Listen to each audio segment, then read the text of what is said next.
आप देख रहे हैं वीके न्यूज और मैं हूं आपके साथ निशु शर्मा। क्या अल्लाह बहरा है जो उन्हें बुलाने के लिए लाउड स्पीकर पर चिल्लाना पड़ता है? अजान की आवाज से मुझे सर दर्द होता है। ये बयान है जिस पर एक बार फिर से बवाल खड़ा हो गया है। इसी से पहले मिलता जुलता बयान 2017 में सिंगर सोनू निगम ने दिया था। उन्होंने कहा था कि ऊंची ऊंची आवाजों में लाउड स्पीकर पर अजान चलाई जाती है, जिसकी वजह से दूसरे लोगों को लगता है कि हम अपना लाउड स्पीकर क्यों ना चलाएं। और उन्होंने मंदिरों और मस्जिदों दोनों में लाउड स्पीकर बैन करने की बात कही थी। अब आपको बताते हैं ये बयान किसका है और ये बयान क्यों दिया गया है। कर्नाटक से बीजेपी लीडर के.एस. ईश्वरप्पा ने अपने बयान से सियासी गलियारों में तहलका मचा दिया है। बता दें कि कर्नाटक में विधानसभा चुनाव होने वाले हैं, जिसकी तैयारी में विजय संकल्प रथ यात्रा निकली है। रथ यात्रा में मुसलमानों को लगातार निशाना बनाया गया है। 13 मार्च की एक सभा में उन्होंने ये बयान दिया था, जिसके बाद उन्होंने अपने एक इंटरव्यू में ताबड़तोड़ बयान दे डाले। चलिए आपको एक एक करके सारे बयानों के बारे में बताते हैं। इंटरव्यू में जब ईश्वरप्पा से पूछा गया लाउड स्पीकर से लोगों को नमाज के लिए बुलाया जाता है, आपको इतना तो पता ही होगा, जिस पर कर्नाटक बीजेपी लीडर ने कहा कि हमारी विजय संकल्प यात्रा चल रही है, सभी लीडर स्टेट में घूम रहे हैं, एक रथ यात्रा मैं भी लीड कर रहा हूँ। सोमवार को मैं मैंगलुरु में था, मेरा भाषण शुरू हुआ ही था कि अजान शुरू हो गई और सब डिस्टर्ब हो गए। उस समय मैंने ये बयान दिया। हालांकि सुप्रीम कोर्ट भी लाउड स्पीकर के बारे में कह चुका है।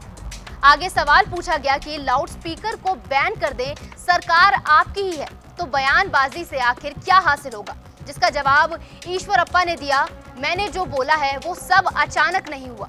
आने वाले दिनों में आप देखेंगे कि हम क्या एक्शन ले सकते हैं। मैं केंद्र और राज्य सरकार से रिक्वेस्ट करूंगा कि इस पर तुरंत एक्शन लिया जाए, लोगों को परेशानी नहीं होनी चाहिए।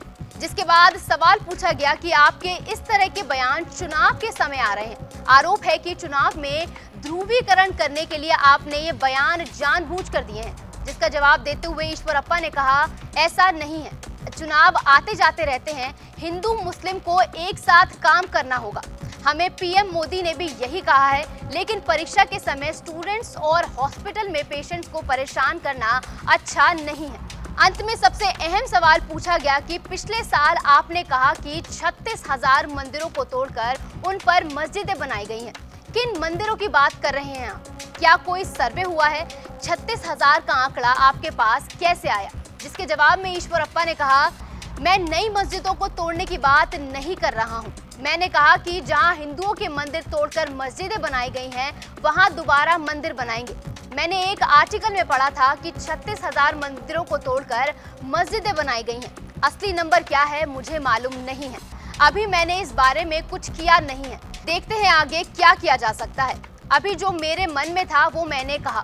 ईश्वरप्पा के इन बयानों पर आप कितना इत्तेफाक रखते हैं और क्या मंदिरों और मस्जिदों पर लगे लाउड स्पीकर राजनीतिक मुद्दा बन गया है या सच में एक समस्या है? इस मामले में आपकी क्या राय है, हमें कमेंट सेक्शन में जरूर बताएं। तब तक के लिए देश और राज्यों की तमाम खबरों के लिए देखते रहिए वीके न्यूज। नमस्कार।